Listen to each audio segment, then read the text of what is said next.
ugu horeyn ilaahay baa mahad leh inagu galladay nimcooyinka faraha badan leh ee laba koobaanka amaalgelin arrinkeena doorxulun baan u fahmay dee sidaan dhalinyaro kuba yihiin markaa taa dowga noqon maayo teeda kaa iyaduna dee haddaan isleeyahay barnaamijka intana hablaaba imanaysaa weliba xagga hore soo fadhiisanaysa dee maanse jacayl inoo kusoo talageli lahaa laakiin way sheegtee habeenadood baa kusoo talageli doonaa insha allah cawi dhunteene taasi waa taas kaftana higa ahaato runtii waa habeen bilan oo boqran waa habeenaynu xusayno afkeenna hooyo ummad walibana waa habeenay xuso afka ay leedahay ee ay ummadda ama bulshada ama mujtamaca runtii ku tahay sidaynu ka warqabno afka marka laga hadlayo waa calaamadda ugu weyn ee jiritaanka ummadi ay leedahay ka marakacda runtii waxay taasi la macno tahay haddii af meesha ka baxo ama uu afbaaba ama uu burburo waxa meesha ka baxaya jiritaankii ay ummaddaasi dunida ku lahayd xunbay ummaddaasi ku milmaysaa amay ka mid noqonaysaa ummadda kale markaa afkeeda qaadata ee ku hadlayso luuqadda afkeeya maahoo lagu wada hadlo waa weelka ugu weyn ee cilmiga iyo xadaaradda iyo ilbaxnimada lagu gudbiyo waa waxa bulshada aqoonteeda iyo sooyaalkeeduba runtii ay ku kaydsan yihiina lagu ururiyo weeyaan marka hadday luuqadi burburto waxaasoo dhan baa meesha ka baxayo lagu waayaa marka in luuqad la waayo ama ay luuqad hoosu dhac ku yimaadaa runtii wax ciyaara maaha ee waynanu taa dareensanaanana aynu ka warqabnaa waxaan jeclaan lahaa waxoogaan is dhegaysano goor gaaban erigeed gaaban waan soo koobayaa afka soomaaliga marka laga hadlayo marka taariikhdiisa dub loogu noqdo ama sooyaalka waxau soo maray heerar kala duwan oo marxalad walba ay ku hareeraysnaayeen duruufteeda iyo runtii caqabadaheega waa af da'yar siduu halkan ka xuseeyey marka loo eego qoraalkiisa ku hadalkiisa maaha marka taariikhda qoraalka afka laga hadlayo aad buu u da'yar yahay waxaa qoraalkiisa la qoray sidaynu ka warqabno la hirgeliyey 1937 oo guddiyadii kala duwanaa ee loo magacaabay qoridda af soomaaliga iyo dejinta xeerarkiisa xilligaasii ku heshiiyeen dowladdii kacaanku ay go-aankii kama dambaystaha ay ka qaadatay luuqaddu afku markii aanu qornayn waxa haystay caqabado gaara oo miisaankooda leh markii dambe afku uu qormayna waxaa soo food saaray caqabado kale oo iyaguna weji gaara leh haddaynu yaro dul istaagno markii hore afku aanu qornayn caqabadaha haystay waxaa ka mid ahaa kow luuqaddan oo ummadi ay leedahay laakiin habka quree loogu wada xidhiidhi karaa ama wax laysuu gudbin karaa uu yahay hadalka tooska oo aanu qoraal jirin ama hab kale oo dambena waxba laysugu gudbin karin marka caqabadda ugu weyn bay ahayd ummaddana afkeeda oo aanu qornayn qornaan la-aanta maxaa ku lumay ummadda tan taariikhdeedii xikmaddeedii sooyaalkeedii lagu weerayn lahaa lagu kaydin lahaa waa tugaariya lahaa afkaygow tabacliya maxaa taws ku neolay maxaa gabay tilmaanaa maahmaahyo toolmoon kaa tasoobay oo lumay waa waxyaabihii qoraal la-aanta afka ku lumay iyo dhibaatooyinka ay soo gaadhsiisay taasi mid bay ahayd maxaa ka mid ahaa afka kan suugaantiisa iyo taariikhdiisa wax dadka kalena loogu sheego dadka imika joogana loogu dhiteeyo may jirin waa caqabadaha waqtiyadaa haystay mid ka mid a caqabadaha ugu waaweyn soo food saaray waxaa ka mid a markii lixdamaadkii dowladnimada la qaatay qoladii koonfurtu dadkii farakutiriska ay waxbartay waxay wax ku qorayeen afka talyaaniga dadkii farakutiriska ay waxbartay waqooyiga ka soo jeeday waxay wax ku qorayeen afka ingiliishka dad baa jiray iyaguna si qubanaa wax ku soo bartay meelaha caraabaha meelo ka mid ah oo iyaguna luqadda ama saqaafada carabiga yaqaanay dabeetana caqabadda ugu weyn ee dowladda ka qabsatay waxay ahayd xitaa xafiisyada dowladda dadka ka shaqeeya inay laftooda isfahmaan way luuqadaha ku kala xidhiidhayeen baa kala duwanaa ruwaaddii aqoon iyo afgarad ee hadraawi ay sameeyeen gaariye iyo siciid saalax iyo muuse cabdi cilmi iyo xilliyadaas waxyaabay ka hadlaysa waxaa ka mid ah dadku inay fikir ahaan iyo aqoon ahaan isfahmaan waxa saldhigu ahaa inay dadku horta marka hore afka isku fahmaan oo ay luuqad qura wax ku wada barteen wax ku wada yaqaanaan wax isugu wada gudbiyaan caqabadihii xilliyada haystay bay ka mid tahay waa la qoray waa laga soo gudbay afku intaa hiil buu helay waana runtii waxay mudan yihiin xusbay mudan dadkii tacabkii dadaalka dheeraadka runtii geliyey guddiyadii kala dambeeyey taa marka laga yimaado afku markuu qormay dunida way guurguuraysaa mar walba xadaaradeeda ilbaxnimadeeda dhaqaalaheeda luuqadaheedu way isu gudbaan dadyagu isku dhexgal bay sameeyaan maxaa soo food saaray intan dambe waxaa soo food saaray ka mid ah qulqulka faraha badan ee ay keenayaan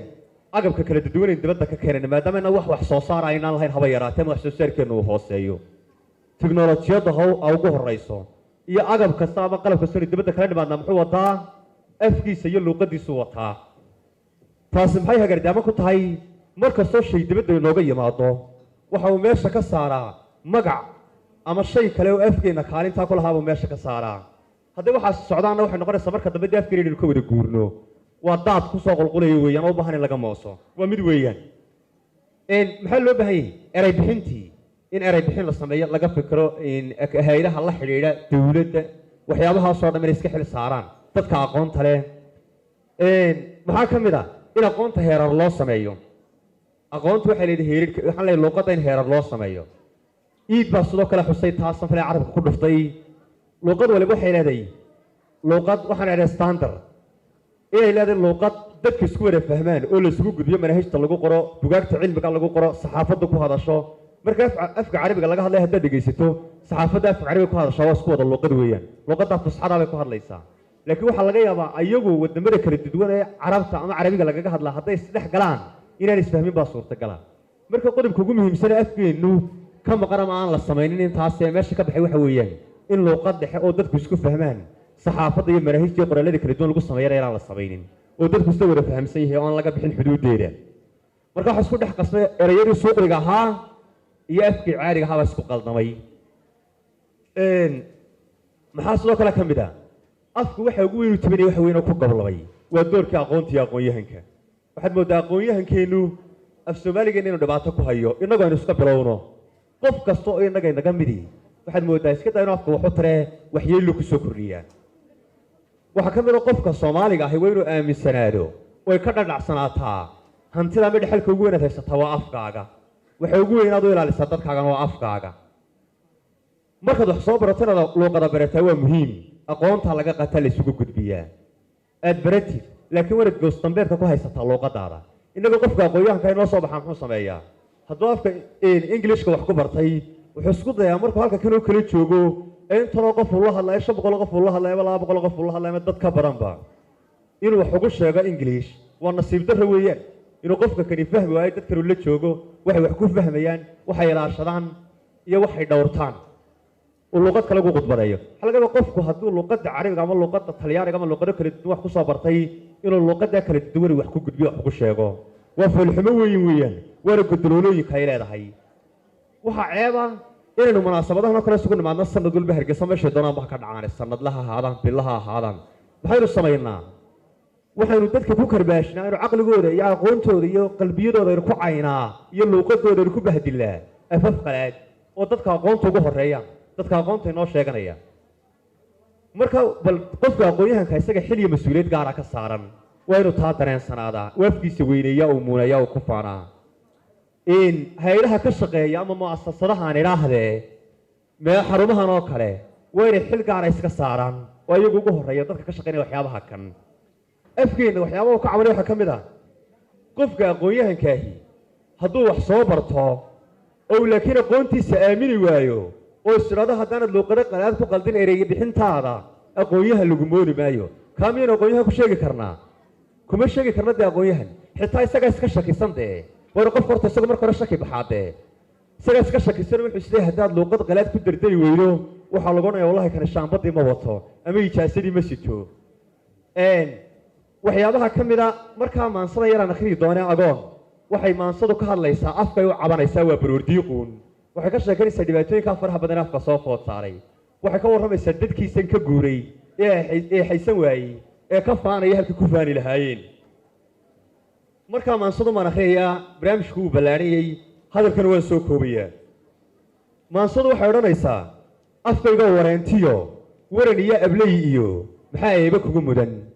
ama weerar kugu maqan iyo guluf abaabulan nimaad soo anqariso igarhkaaga maalo libintaadu ka aflaxay muxuu eeda kaa galay waa dadka aynu ka sheekaynayno muxuu eeda kaa galay dhurwaa kuga adeegtiya arbag kugu qaraabtiya afris kugu gabraartaa maxay awrantaadiya galladaada aaseen marna ayradaadiyo ramadkiyo irmaankiyo ugubkaaga kuu dhalay intayba kuryeeyeen ku habaydin dhariyeen marna iimahaagiyo ishaad ka nugushahay intay kaa abbaareen xankaaga wariyeen waxaynu maqalaa afka uu dabar go'aya ama afkeenna waxay ku dartay hay'adda UNESCO iyo hay'ado kale oo la halmaalaa afafka sii dabar go'aya ama dhibaatooyinka faraha badan ku socdaan waxa laga yaabaa kuwa inoo sheegay laftoodu inay qayb ka qaataan afka hagardaamadiisa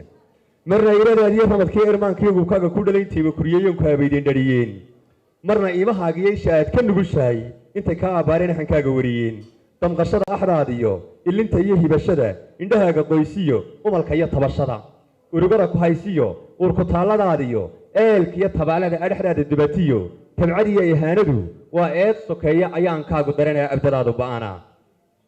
abdadaadu ba'ana anigoon bahdaydiyo isirka iyo haybtiyo abtirsiinta garin baan ergistaa dhigaayo asaaga marti u ahay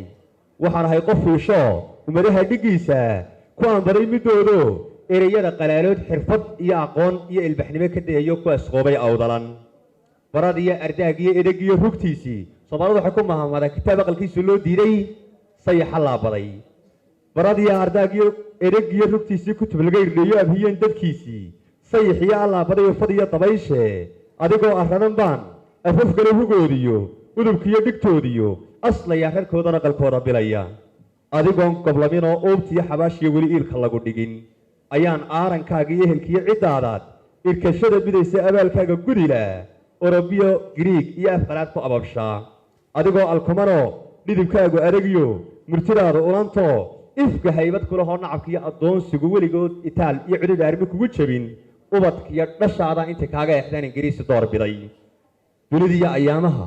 ooshiyo degsiimadu dhulka oogadi siyaaradkiiyo beriga tahay